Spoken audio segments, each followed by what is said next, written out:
Apresentar aqui uma apresentação da disciplina Manejo e Conservação do Solo e da Água. É sobre as práticas de caráter vegetativo para o controle da erosão hídrica, o florestamento e o reflorestamento.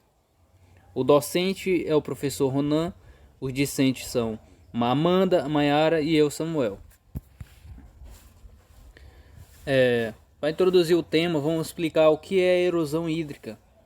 A erodir, como a própria palavra da geografia que diz que é desgastar ou remover a superfície da terra pela ação da água, vento ou outros agentes erosivos. A erosão hídrica é o processo da degradação que tem mais afetado a capacidade produtiva dos solos. E quais os fatores que influenciam na erosão? Pode ser ocasionado pela chuva, que é a parte da erosividade da chuva, que é devido ao impacto direto das gotas da chuva e outro ao escoamento que a água gera. A capacidade da chuva de causar erosão do solo é atribuída à proporção e distribuição dos pingos d'água, segundo a carga de sua energia. A relação da chuva e a infiltração. A infiltração é o nome dado ao processo pelo qual a água atravessa a superfície do solo. É um processo de grande importância prática, pois afeta diretamente o escoamento superficial, que é o componente do ciclo hidrológico responsável pelo processo de erosões e inundações.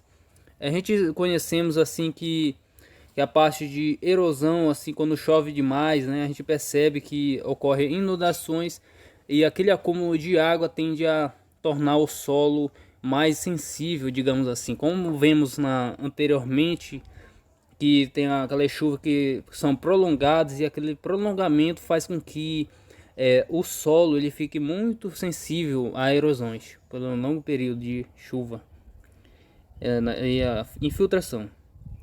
Quando a geografia, por exemplo, é possível conferir a porosidade do solo, se é mais arenoso ou argiloso. Aí nessa questão aí percebemos que também o tipo de solo influencia nessa questão, né? Se ele é arenoso, se ele é argiloso, tem as partes dos poros que tornam um processo de infiltração mais demorado ou mais rápido, né? Quando o solo ele tem esses problemas. A relação da topografia que, em função, a erosão pode ser atenuada ou agravada. Quanto maior o comprimento do lançante, maior a erosão. Quanto ao declive, maior a erosão. E vice-versa para os dois casos. O segundo é o uso e cobertura do solo. A erosão é o processo natural de desgaste do solo, geralmente ocorrendo das regiões muito altas para muito baixas, ao longo dos rios, relevos entre outros. A erosão fluvial é agravada quanto às margens do rio, que não possuem vegetação e pode ser tão intensa a ponto que um lado do rio desabe sobre a água, sendo perigosa em locais onde existem construções próximas a cursos de águas. Ou seja, a gente percebe que fazer uma construção próxima ao rio, num momento como esse, ela pode desabar sobre o rio e pode matar pessoas, como nós podemos perceber que tem casas muito próximas aos rios, né? A relação da topografia influencia diretamente, né? Que dependendo do local que ela fique, né? A parte da cobertura vegetal, né? Que antes de entrar nessa parte, a gente pode citar, né? Que a integração lavoura-pecuária é um processo de suma importância, entrando logo no primeiro momento que a questão das árvores, elas têm o poder de sequestrar oxigênio. Em relação às árvores mais antigas, né, vai perdendo essa habilidade, digamos assim, né, aquela característica eficiente. E então a parte dos capins que são inseridos, né, eles tornam também a sequestrar o oxigênio, e quando ali o gado está ali fazendo aquele processo, né, de comer e nascer capim, aí vai fazendo com que seja fundamental que nunca termine esse tipo de processo. É importante destacar também que existem diversos tipos de capins. Não vou aprofundar muito no assunto para não ficar muito o vídeo demorado.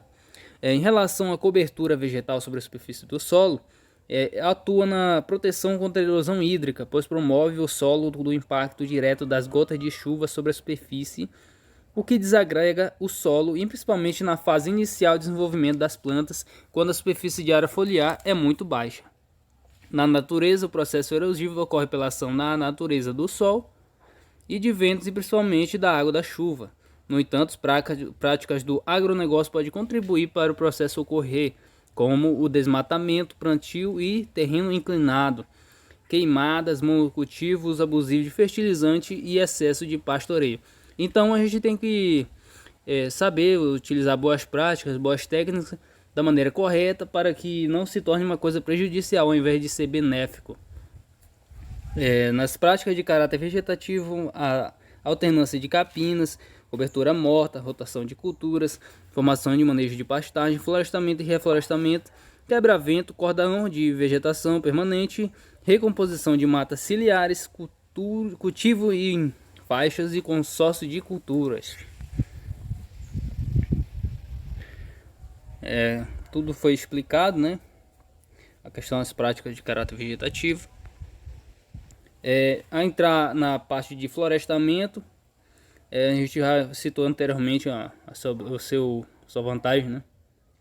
A entrar na parte de florestamento, a gente já citou anteriormente sua vantagem, né? Historicamente, o florestamento ocorre quando colocando árvores onde antes não havia floresta, alguma induzida diretamente pelo homem por meio de plantios, semeadoras e outras fontes naturais de semente. Essa questão é quando o florestamento ele é um tipo de processo menos trabalhoso, porque vai ser inserido uma cultura, supor, num terreno que ele não foi degradado, né? E é uma coisa que dura menos tempo do que o reflorestamento e menos trabalhoso. Já o reflorestamento ambiental é aquele utilizado para a restauração da reserva legal de área de preservação permanente e para fins de captura de gás carbônico. A relação do gás carbônico foi mencionado anteriormente. Reflorestamento comercial é realizado por empresas e indústrias seguindo leis de proteção ambiental com o objetivo de produção de madeira, derivada e celulose. Essa questão de comercial a gente já ouviu muito, né? A gente já sabe, né, que tem as serrarias e outros tipos de indústria que são responsáveis por utilizar a madeira, né? Relação a que as terras que possuem baixa capacidade de produção e ao mesmo tempo muito suscetíveis à erosão. Tem locais onde o solo é pobre e o terreno é acidentado. É importante reduzir as enxurradas que se formam nas cabeceiras, atenuando problemas de controle de erosão nos terrenos situados mais abaixo. A restauração das matas ciliares é importante para a proteção das margens do rio da nascente, o que é determinado pela lei. Em relação ao desmatamento, a colega vai dar continuidade. Amanda. Olá, eu sou a Amanda e eu vou falar um pouco sobre desmatamento. O aumento da população e a demanda por alimentos e terra são um dos fatores que mais ajudaram para o desmatamento. O Brasil ele foi um dos países que mais perdeu floresta entre 2010 e 2015 no mundo, cerca de 984 mil hectares por ano, segundo a ONU. Parte desse desmatamento ele foi realizado por meio de queimadas, que são um dos maiores motivos de emissão de gás carbônico no país. Cerca de 75% das nossas emissões de CO2 vem do desmatamento e das queimadas, que acabam liberando o carbono acumulado nas nossas árvores. Benefícios sobre o reflorestamento. O reflorestamento ele é uma das maneiras mais conhecidas e mais eficazes para recuperar as áreas degradadas, porque assim você consegue restaurar e restabelecer um equilíbrio entre do ecossistema local, já que para recuperar a nossa floresta perdida é um dos principais pontos da conservação do meio ambiente. Aqui tem alguns exemplos de benefícios Primeiro, a diminuição do CO2. Segundo, a conservação da biodiversidade. Terceiro, a proteção da fauna, flora e bacias hidrográficas. Terceiro, a redução da poluição e diminuição das mudanças climáticas. E o controle de erosão e deslizamentos. Reflorestamento no Brasil. As atividades de reflorestamento no Brasil ela tem uma grande importância, porque através dela é possível a retirada do CO2 da atmosfera. Essa retirada ela acontece graças à fotossíntese das florestas, que permite a fixação do gás carbônico na biomassa da vegetação e nos solos. Em 2021 foi calculado que cerca de 9,35 milhões de hectares de reflorestamento foi realizado. Cerca de 50% da biomassa vegetal ela é constituída de carbono. E a floresta amazônica ela tem um gigante estoque de carbono pela sua grande área de biomassa. A nossa floresta ela armazena cerca de 140 toneladas de carbono por hectare. Atualmente, algumas organizações ambientais no Brasil, eles têm se juntado para restaurar as áreas florestais da Amazônia e da Mata Atlântica até 2030. A estratégia que eles têm tem como objetivo garantir os serviços ambientais e capturar o CO2 da atmosfera e fortalecer economias locais e promover o bem-estar da humanidade. Aqui nós temos algumas dessas organizações que fazem parte da aliança. Agora eu vou passar a palavra para minha colega, que vai explicar um pouco do artigo que a gente pesquisou. Olá, boa tarde. Dando continuidade à apresentação do seminário, o nosso artigo científico escolhido foi Sobrevivência e Crescimento Inicial de Espécies Florestais em Sistema de Integração Lavoura-Pecuária-Floresta no leste da Amazônia, escrito por Aristides Rezende Silva e Gustavo. Na introdução, eles nos mostram que os sistemas de integração lavoura-pecuária-floresta são indicados para a produção de alimentos como carne, grãos, madeira, a madeira utilizada para movelaria, carvão, a carne, inserção de pasto, do gado, e os grãos a gente pode fazer inserção de plantio de milho, soja, entre outras culturas também. Há vantagens como conforto térmico para os animais, aumento arbóreo, redução da amplitude térmica, aumento da umidade do ar, além de matéria orgânica que ajuda nos atributos físicos, químicos e biológicos daquele solo. Além desses, temos também, por ser importante na Amazônia, a recuperação de áreas que já tiveram uma grande degradação antiga. Aí esse sistema ele ajuda na recuperação dessas áreas. O objetivo do trabalho é eles buscaram avaliar o desenvolvimento quanto à sobrevivência e crescimento inicial de 3 espécies florestais. Espécies estas: o mogno africano, que ele é muito utilizado para movelaria, construções, ele tem uma sofisticação na madeira e ele é muito vendido para fora também, de acordo com a bibliografia. O eucalipto, ele é implantado em monocultivo e tem um melhoramento genético, ele é de fácil acesso e também ele é usado em madeira de móveis, carvão, estacas, entre outras formas. E o fato deles terem usado o paricá está em crescente desenvolvimento, porque ele está em ascensão, além de ser uma espécie que se desenvolve rápido. O trabalho ele foi feito de duas formas. Foi feito em LPF e em monocultivo, sobre uma área degradada no município de Paragominas, no leste da Amazônia. Eles fizeram o plantio dessas espécies em sistema de LPF e em monocultivo. Os materiais e métodos que eles utilizaram, o estudo foi realizado dentro da Fazenda Vitória, município de Paragominas, região do Arco do Desflorestamento, sendo que já era consolidada com atividades agropecuárias. Eles já tinham um manuseio da área com a área agropecuária.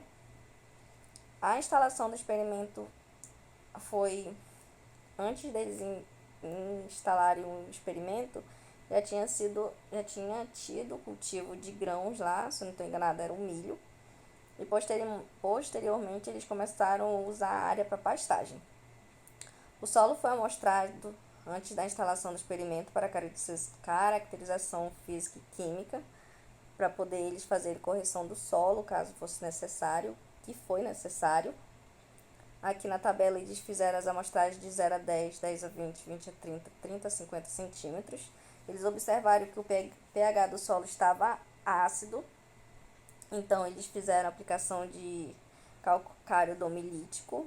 Eles tiveram uma satisfação no resultado. Eles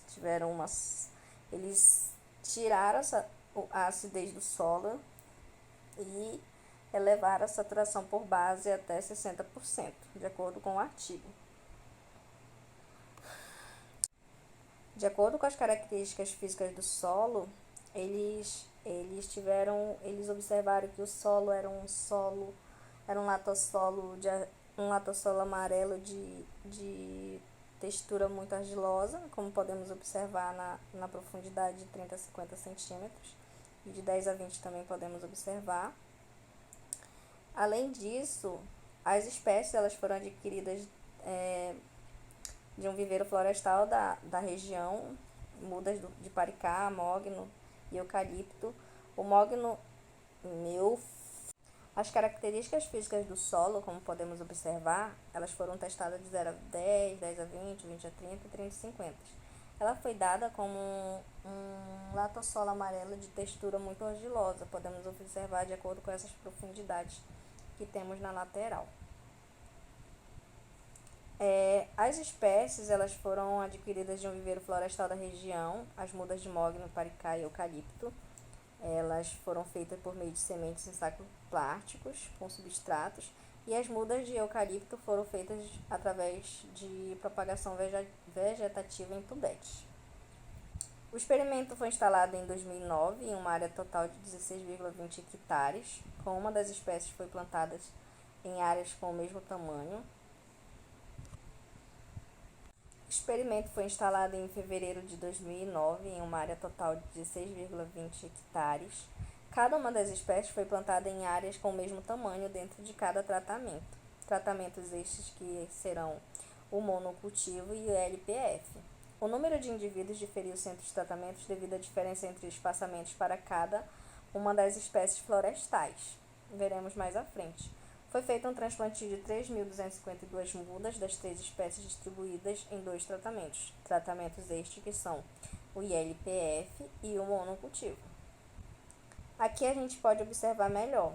O espaçamento é o mesmo para todos, porém a quantidade de mudas para cada tratamento, para cada sistema comparado, difere. Temos no tratamento de LPF 530 mudas de mogno africano, enquanto no monocultivo temos 273, assim entre todas elas. E além disso, a área ocupada entre elas diferem-se também, enquanto que no ILPF temos 4,05 hectares, para o monocultivo temos apenas 1,35 hectares para essas espécies, para o monocultivo. A inclusão, após o transplantio, teve a inclusão do gado Nelore em ambos os sistemas, que ocorreu em 2012. Lembrando que o experimento foi iniciado em 2009, e em 2012 eles colocaram a inserção do gado Nelore, 3 anos depois do experimento. mas somente onde tinham áreas de eucalipto e paricá. No sistema de LPF testado, o mogno e paricá foram plantados em faixas de 2 linhas, conforme espaçamento intercalado com faixa de 20, 22, 21 metros, de acordo com a bibliografia que eles utilizaram. Ainda com 2 meses de plantio, foi realizado o replantio. Por que foi feito o replantio? Porque teve muitas covas que as mudas morreram, então eles tiveram que replantar esses lugares. No sistema de LPF, a mortalidade foi de 0,63, 12,13 e 30%. E no sistema de monocultivo foi de 0,37, 2,20% e 1,25% para o mogno africano e paricá. A mortalidade nessa fase foi identificada por falta de controle de formigas cortadeiras,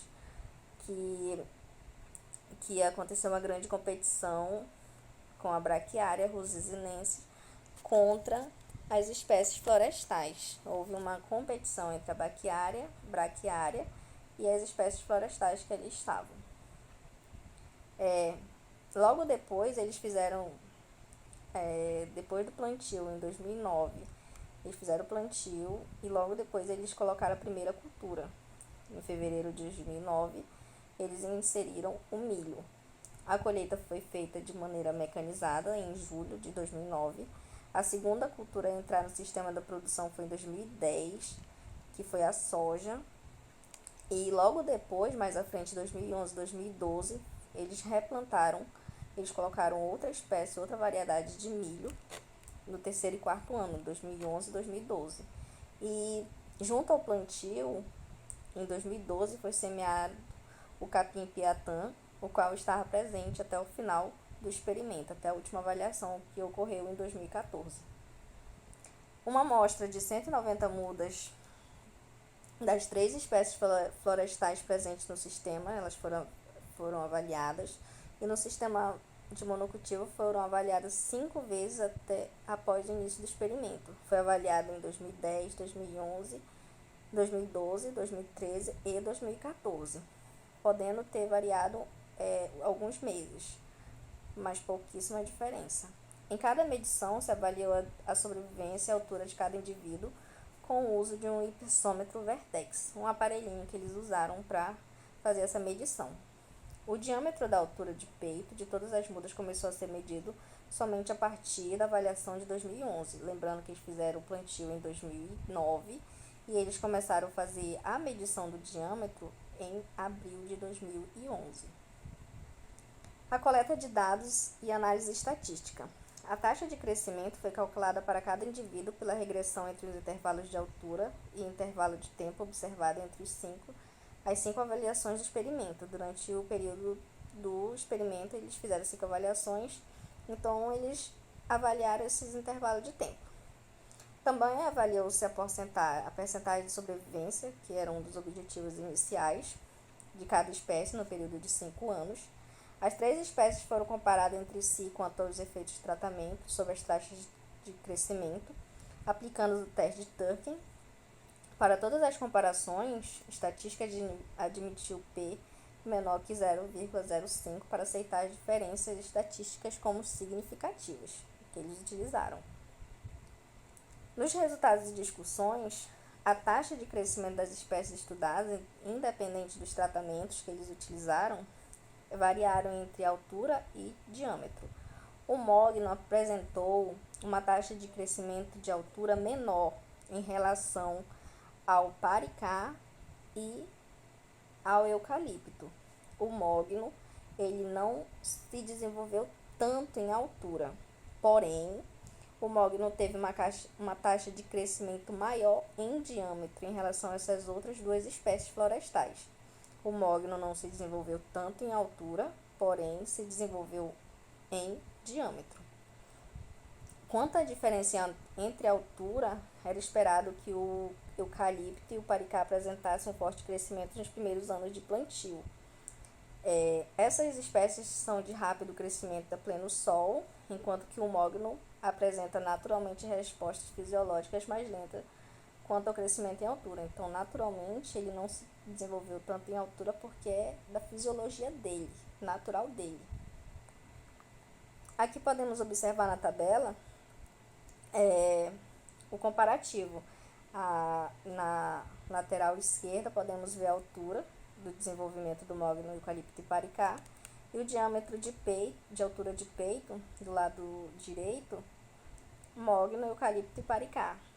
As linhas tracejadas no sistema de LPF, podemos ver que o mogno se desenvolveu bem em diâmetro de peito no ILPF, e as outras demais culturas em altura, o eucalipto e o paricá, eles se desenvolveram muito bem em altura, enquanto que o mogno se desenvolveu bem em diâmetro de altura de peito.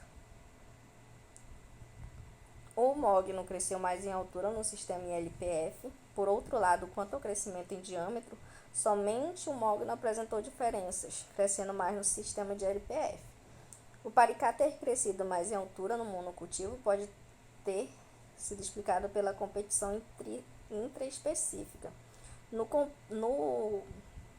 monocultivo não havia outras espécies, tanto arbóreas quanto herbáceas, que pudessem competir com o paricá, o qual cresce rápido em altura. Não tinha com que ele competir, então ele se desenvolveu bem em altura. No sistema de LPF, ao contrário do monocultivo, houve um plantio de gramínea braquiária. A gramínea pode ter gerado forte competição por luz, água e nutrientes sobre as mudas de espécies florestais durante os primeiros anos iniciais de crescimento, uma vez que não houve o controle de mato-competição. O mogno pode ter se beneficiado da braquiária no sistema de LPF, pois a braquiária pode ter sombreado ele e ajudado a ter sido um facilitador no desenvolvimento nos primeiros anos. Isso resultou em um maior crescimento tanto em altura quanto em diâmetro dos indivíduos do mogno no sistema de LPF. O paricá, aos 3 anos de idade, atingiu uma média de 14 metros de altura e 16,6 centímetros em diâmetro de altura de peito. O mogno africano apresentou o crescimento mais lento do que o eucalipto e o paricá, como eu já havia dito. Aos 3 anos, o mogno apresentou uma altura média de 5 metros e diâmetro de 7 centímetros a cada ano. As 3 espécies florestais investigadas apresentaram taxas de crescimento em altura e diâmetro semelhante aos que observados em outros estudos na região. A sobrevivência foi mais alta no sistema de LPF,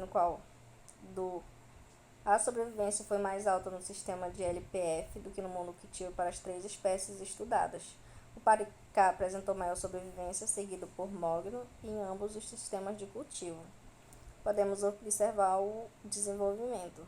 O mogno teve uma sobrevivência de 73,1% no ILPF e o paricá teve uma sobrevivência de 85% no ILPF, enquanto que no monocultivo ele teve uma sobrevivência de 92%. De acordo com as conclusões, após o estudo realizado, eles puderam concluir que o mogno cresceu mais em altura e em diâmetro no sistema de LPF, enquanto que o eucalipto e o paricá apresentaram mais em altura no monocultivo, como eu já havia falado. O eucalipto e o paricá cresceram mais em altura, enquanto as taxas de mortalidade, que eram um dos objetivos eles avaliarem, foram baixas em todas as espécies de ambos os sistemas, exceto para o eucalipto no sistema de LPF. O mogno africano revelou-se uma espécie promissora para o plantio do sistema e LPF no leste da Amazônia. Essas aqui são nossas referências e muito obrigada.